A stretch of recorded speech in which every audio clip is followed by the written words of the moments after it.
கன்னிராசிக்காரர்களுக்கு மிகப்பெரிய நல்லதுகள் நடக்கக்கூடிய அமைப்புகள் இப்போது உண்டு. ஆனா வார கடைசியில சனிக்கிழமையும் ஞாயிற்றுக்கிழமை மட்டும் சந்திராஷ்டமம்.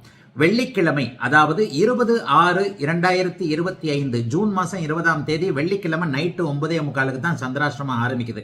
சனிக்கிழமையும் ஞாயிற்றுக்கிழமையும் மட்டும் வாரத்தில் கடைசி 2 நாள் அந்த சந்திராஷ்டமத்தை உணர்வீங்க. ஞாயிற்றுக்கிழமை 11:03 இரவு வரைக்கும் சந்திராஷ்டமம் நீடிக்கும். அதே நேரத்தில் வார ஆரம்பத்தில் இந்த மற்ற 5 நாட்கள் எப்படி இருக்கும்னு பார்த்தீங்கன்னா அருமையான நல்ல வாரங்க இந்த வாரம்.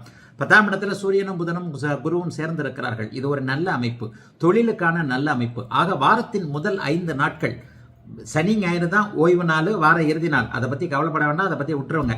இந்த வேலை நாட்களாக சொல்லப்படக்கூடிய திங்கள் முதல் வெள்ளி வரையிலான இந்த வாரத்தின் 2 நாட்கள் 5 நாட்கள்ல அத்தனை நிலைமைகள்லையும் மிகப்பெரிய அளவுல யோக பலன்கள் கண்டிப்பாக கன்னிராசிக்காரர்களுக்கு உண்டு. வேலை மாற்றம் இருக்கும், தொழில் மாற்றம் இருக்கும். அப்படி இருப்பது நல்லது. சம்பாதிப்பதற்கு ஏற்ற வழிகள் தெரியக்கூடிய அமைப்புகள் இப்போது கன்னிராசிக்காரர்களுக்கு உண்டு. எதிர்ப்புகள் விலகும். கடன் நோய் போன்ற அமைப்புகள் எல்லாம் அப்படியே கட்டுக்குள்ள இருக்கும். ஒரு மனசு கொஞ்சம் உற்சாகமா இருக்கும். ராசிநாதன் 10, 11ஆம் இடங்கள்ல இருக்கிறார். 10ஆம் இடத்துல அவர் சுபத்துவமாக குருவின் தொடர்புல இருக்கிறார். ஆகவே கன்னிக்கு 6ஆம் இடத்தில் ராகு இருப்பதாலும் அவர் குருவின் பார்வையில் இருப்பதாலும் ராசிநாதனே வலுவாக இருப்பதாலும் வாரத்தின் முதல் 5 நாட்கள் எந்த விதமான நெகட்டிவும் இல்லாம கடைசி 2 நாள் மட்டும் கொஞ்சம் டல் அடிக்கின்ற வாரம் இந்த வாரம்.